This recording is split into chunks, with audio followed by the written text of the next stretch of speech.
Good morning, students. This is the EN 401 lecture on stress and strain, and I'm Commander Gish. So this lecture is going to cover a basic introduction to the concepts of stress and strain. If you were an engineering student, you would spend an entire semester in a course called Strengths of Materials. We're going to cover the highlights of that course here in just a few minutes. So we're going to talk about some basic assumptions and definitions when we talk about stress and strain. So those are common words that we use in everyday life. In a psychology class or a leadership class, you might talk about stress and strain, but here we're talking about the engineering definitions of these terms. So we're going to very precisely define those terms. We'll talk about something called Hooke's Law, which is a very important relationship between stress and strain, and it ties closely into a tool called a stress strain diagram, which is a way to graphically portray the material properties for a specific material. We'll talk briefly about different types of deformation, and finally we'll wrap up with a term called toughness, which is another term that's used in everyday life, but it has a very specific engineering meaning in this context. Okay, so when we talk about stress, there are a few underlying assumptions and simplifications that we will use, at least in this course. So we are going to be talking about uniform stress, and that means the stress is the same throughout the material. And one of the first assumptions we make is that the material is homogeneous. So homo is a prefix meaning the same. So we're assuming that the material, the object that we're analyzing, has the same material consistency throughout the object. So it's a uniform distribution of matter. Okay, the second assumption deals with these terms isotropic versus anisotropic. So again, looking at analyzing the words, iso is a prefix meaning same, and trope or tropic deals with properties or characteristics. So an isotropic material is one in which the properties are the same in all directions. That means it doesn't matter if I push it in a horizontal direction versus the vertical direction versus a diagonal direction, the material properties of that object are going to be the same in all directions. If I throw an "an" in front of that word, "an" is another prefix which means not. So anisotropic means not the same in all directions. So that means it does matter which way I'm applying my force to the material. The behavior will be different. Okay, so some materials are isotropic, some are anisotropic. And some examples here, metal is typically an isotropic material. So if I have a block of steel and I apply a force in the horizontal direction, the behavior is going to be exactly the same as if I applied that same force in the vertical direction. Wood, on the other hand, is a very anisotropic material. And that's because wood has a grain. Most people have seen a block of wood. It's got a grain that runs one direction. So the properties of that, the strength of that wood along the grain is very different than the strength of the wood across the grain. Okay, that's why we can split wood along the grain, but you cannot split a log across the grain. So that's an anisotropic material. Other things like composites, fiberglass, carbon fiber materials, those are also anisotropic because the properties vary with the direction of the fibers in the material. And finally, the last assumption is that the material or the object is prismatic. That just means that the cross section is the same all the way along the body. They're all equal, so it doesn't matter where we cut our object, the cross section is going to be the same. So if you imagine a bar that's uniform diameter, or a block that has the same cross section no matter where I slice it, that's what we mean by prismatic. So again, these are simplifying assumptions that make our calculations much easier. Okay, so what is stress? Stress is defined as an internal force per unit area. So it's force per area. So the units of stress are going to be pounds per square inch, or PSI. Sometimes you may see units of KSI. That just means 1,000 pounds per square inch. In the metric system, the units would be newtons divided by meters squared, and a newton per meter squared is the definition of a pascal. So a pascal is the metric unit of stress. You may recognize and make the connection that PSI is also a unit of pressure. So pressure and stress are really the same physical quantity. They're both a force per unit area. The first type, we're going to talk about two types of stress, normal and shear. So the first type, normal stress, has the symbol sigma, and normal, just like in calculus, normal means perpendicular. So we're talking about the area or the stress which is perpendicular to the area under consideration. So let me illustrate that with this this diagram here. This is a sketch that we typically use when we're talking about stress and strain. We draw what we call a differential element of material. So imagine this is a small cube that's cut out of the middle of our part, whatever we're trying to analyze. And when we talk about stress, we're always talking about a particular face. So in this case, this face of our differential cube shows a normal stress, sigma x, and it also shows two shear stresses, tau xy and tau xz, which we'll describe shear stress in a minute here. But the normal stress is the stress that acts perpendicular to the face or the area under consideration. Okay, there are two types of normal stress. You can have tensile, which means pulling apart, and compressive, which means pushing together. And some examples here, you can pulling a rope in a tug of war, that applies a tensile stress. Standing on a scale, that applies a compressive stress to the scale. And a concrete building on top of soil, that also would be a compressive stress because the weight of the concrete and the weight of the building is pushing down onto the soil. The most basic type of normal stress that we can talk about is a simple uniaxial. That means it's one direction and pulling along the axis of the object. So if you imagine a simple square bar like this, we apply a load P to one end, and we apply an equal and opposite force P to the other end. So this object is in static equilibrium, and then we make an imaginary cut through the middle of this bar perpendicular to the force direction. And then this, when we look at the force per area on that imaginary cut face, these small vectors represent the stress or the normal stress.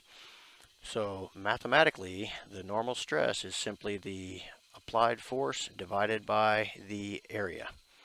So as the force goes up, the stress goes up. As the area goes up, the stress would go down. Okay.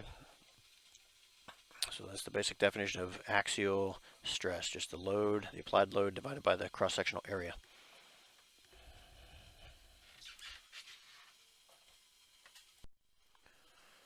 All right, so we just defined normal stress. The other type of stress we'll talk about is called shear stress. Shear stress has the symbol tau, another Greek letter, and this occurs when the force is parallel to the area under consideration.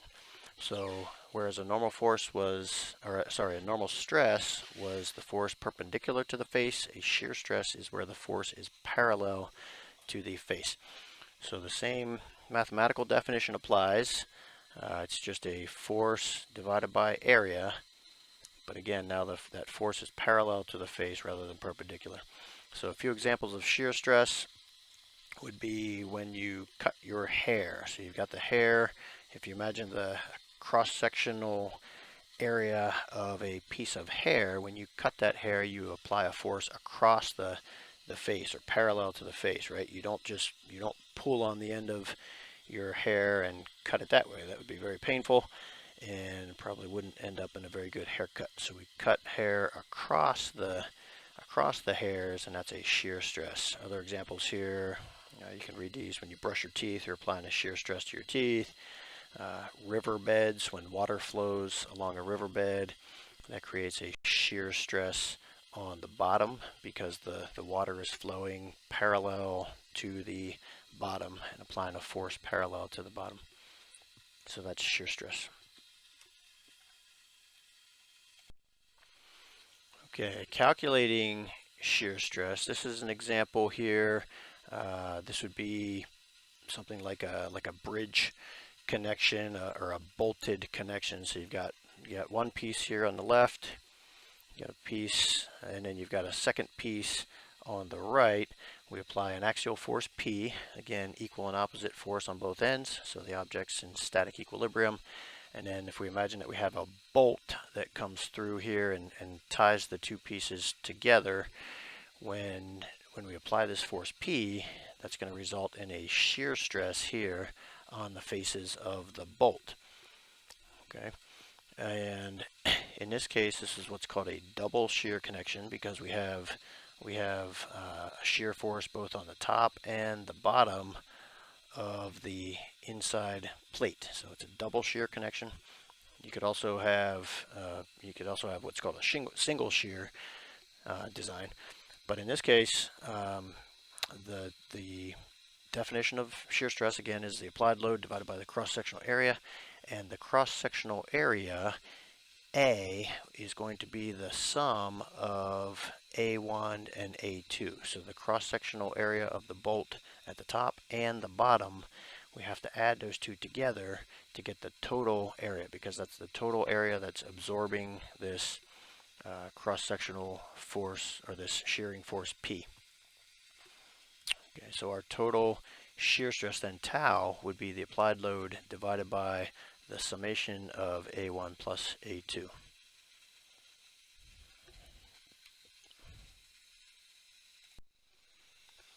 Okay, so we've talked about normal stress and shear stress. Now we come to the other term, which is strain. So strain has another Greek letter epsilon, and strain is defined as the deformation length of material per unit length of the material. Okay, so in mathematical terms, that's simply epsilon is the change in length, delta L, divided by the original length, L sub 0. Unit-wise, strain is length divided by length, so the units cancel out. So strain is a dimensionless, non-dimensional term. There are no units on strain. Okay, this deformation that we're talking about can be either an elongation, a stretching, could be a contraction, or it could be a change in shape or thickness. Okay, if it's a negative strain, that indicates compression. So that means that the delta L is a negative value. If it's a positive strain, that means delta L is positive. That means the object has gotten longer. That's a tension strain. So for example, if we have a cantilever bar sticking out of a wall with an initial length L0, we apply a force, tensile load F, pulling the bar away from the wall. The wall provides an equal and opposite force, reaction force, so we're in static equilibrium.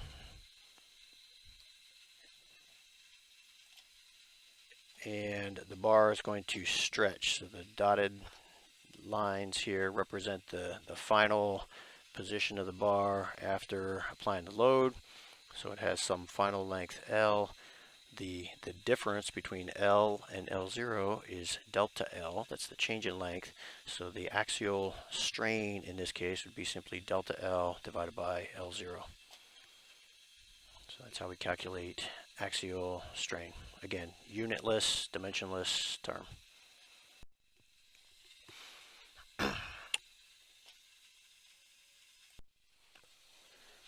Okay, now that we've defined stress and strain, we can talk about a stress-strain diagram. So a stress-strain diagram is a graphical way to present the material behavior of a specific material. So when we make a stress-strain diagram, strain is always the x-axis. Notice there are no units on the x-axis here. Stress is the y-axis. So stress has units, in this case KSI, 1000 psi. This could also be pascals or megapascals. And what we see in a typical stress strain diagram is there will initially be a linear portion of the curve, and then the behavior changes and kind of flattens out or levels out.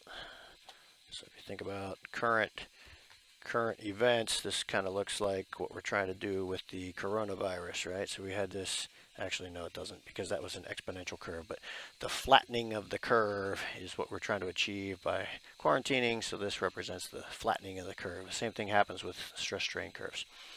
So there's this very important law called Hooke's law, which provides a relationship between stress and strain.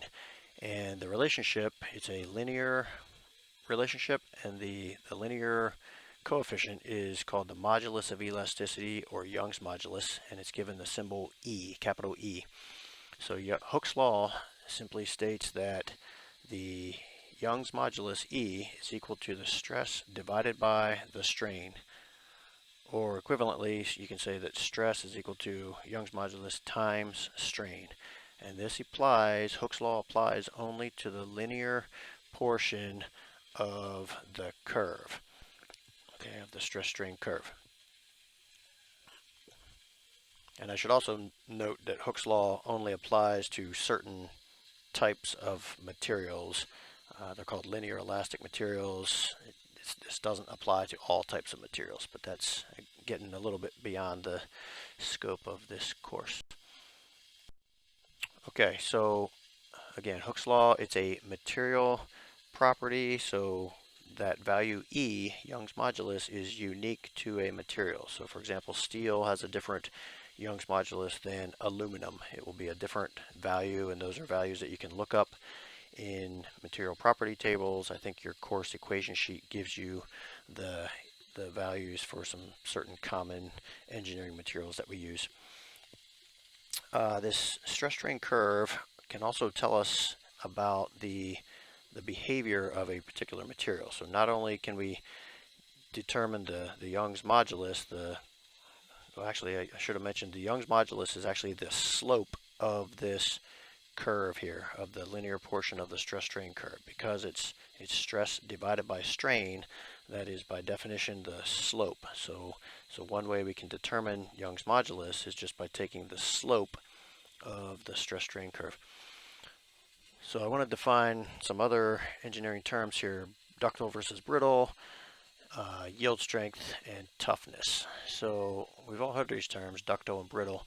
A brittle material, just like it says here, is a material that breaks very rapidly. So you apply a stress, you pull on the material, everything's fine, and then all of a sudden it breaks.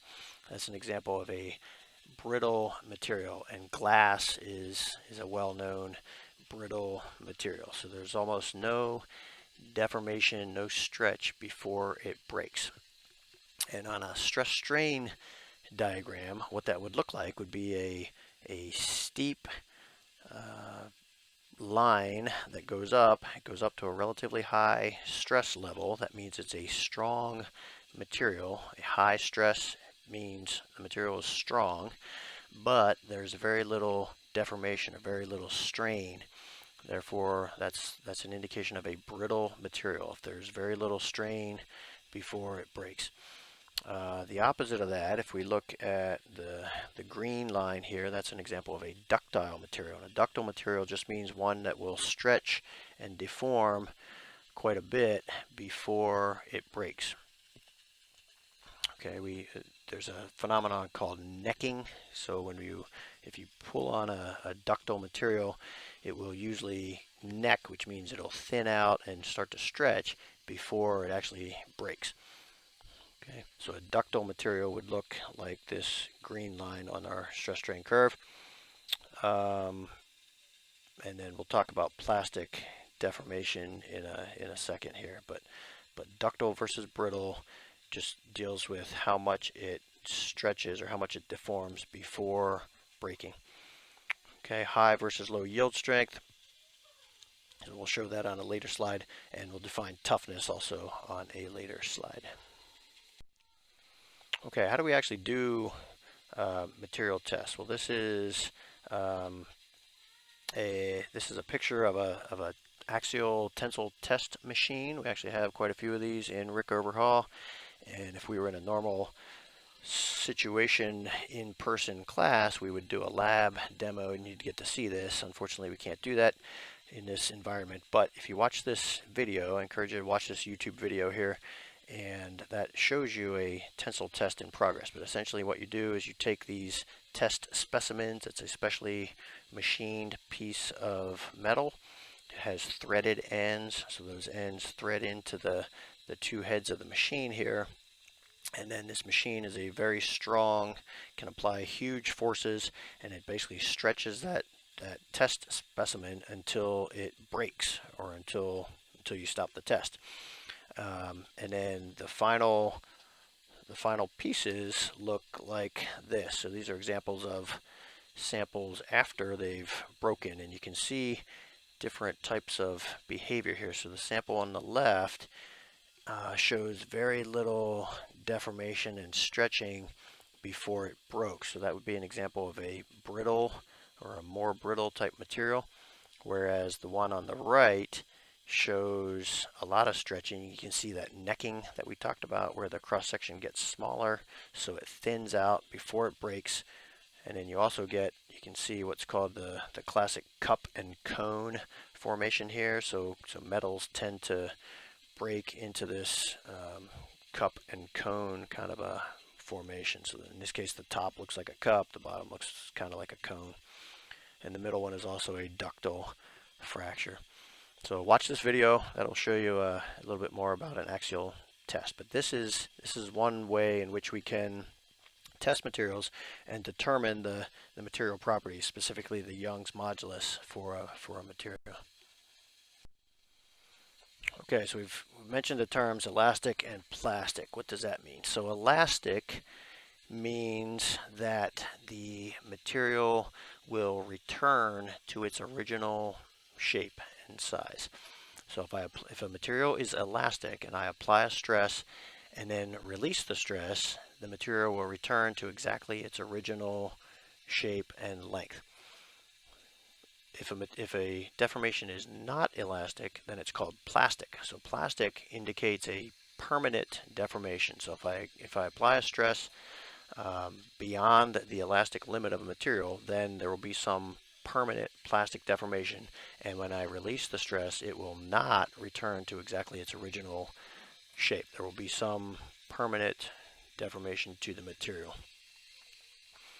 Okay, so the elastic limit is the stress value beyond which the material starts to deform permanently. So there's a lot of information in this picture here in this stress strain diagram, but let me try to explain some of this. So let's look at this first curve here on the left. If I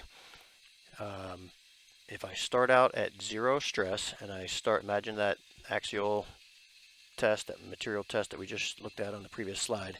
If I start to apply a force, I apply a force, the strain is increasing, I'm climbing up this curve.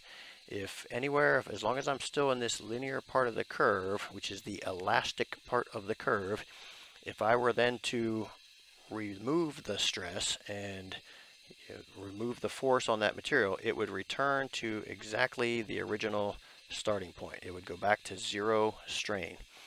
Okay, but if I continue beyond what's called the elastic limit or the proportional limit, I start to go around this bend on the curve and I start to have some permanent plastic deformation. Okay, so if I were out here somewhere at this point and I then removed the stress, what would happen is I would not follow the curve back to zero, but I would go straight down. I would follow a curve parallel to the linear portion of the curve, and I would end up somewhere out here with some amount of permanent strain. So now I'd be in a state where I have zero stress. The stress is completely removed from the piece, but I now have some permanent amount of strain that remains. So I've permanently stretched the material. So that's the idea of the elastic limit. Once you exceed that elastic limit, you then are creating permanent deformation or permanent damage to the material. Okay, some of the other key points on this plot that you should be familiar with. So if we continue beyond the elastic limit, and if we reach a point where the maximum stress that the specimen ever holds and then it starts to decrease, we call that the ultimate tensile strength. So that's the maximum stress that the sample can sustain. Okay, if we continue beyond that, the stress drops off and eventually we reach the point where we mark it with an X, and that's called the fracture point. That's the point where the specimen actually breaks. So you go from having one piece to two pieces. That's called fracture. Another important point is called the yield point or the yield strength, and that's actually the stress level at which the material goes from being elastic to plastic. Okay, so the yield strength is, you can think of it as the end of the linear portion of the curve. Okay, and there's a lot of details here that we're kind of glossing over, but many materials like this ductile material shown here, there's not a clear transition from the linear portion to the plastic portion. So what we do as a convention in order to clearly define that point, because if I look at this ductile curve, and there would be a range of where I could say that linearity ends. So in order to standardize that, we define what's called the 0.2% offset point. So it's defined as the point at which the strain is, so we go to a strain value of 0.002, which is 0.2%, and we draw a line that's parallel to the initial linear part of my curve, and where that offset line intersects the stress strain curve, I define that as my yield strength. So that's called the 0.2% offset yield strength. Okay, but essentially the yield strength is just the point at which the material stops being elastic and becomes plastic. Okay, and finally, the last concept in this lecture is toughness. So toughness is, again, this is a term that has meaning in normal life, but in an engineering context, toughness is defined as the ability of a material to absorb energy before it breaks. It's the same concept as in life. If we talk about a tough person or a tough athlete, that's someone that can absorb a lot of abuse before they break, or before they fail, or before they quit. Right? So it's the same concept in engineering. It's the amount of energy that a material can sustain and absorb before it breaks. This is also called impact strength. So toughness and impact strength are analogous, or synonymous, I mean. Mathematically, toughness is defined as it's the area under the stress strain curve. So we go all the way from 0 to the fracture point, to where the material breaks, and if you integrate the area under that stress strain curve, that is the definition of toughness. So unit wise, that area is going to be, it's going to have units of stress, which is force times area, times strain, which is distance per distance, or dimensionless. And so the final units of toughness then come out to be force times distance divided by volume, and force times distance is the units of energy. So this toughness has units of energy per unit volume. So it's the amount of energy per unit volume that the material absorbs before fracture. And you can quickly evaluate the toughness of a material by looking at the stress strain curve, at least qualitatively. So a brittle material, again, a brittle material is one that has a steep slope but very little strain before it breaks. Okay, so the area under that curve would be relatively small because there's not much strain before breaking. So a brittle material typically is not very tough. It would have a low toughness. A ductile material, on the other hand, has a lower stress but a much larger strain. So the area under that curve um, could be larger than the brittle material. And then a tough material would be one in which the area under that curve is the largest. So you'd have a combination of a relatively higher stress and a large strain. That's how you get a tough material. Okay, so some materials are specifically designed to absorb a lot of energy before they break. That's the definition of toughness.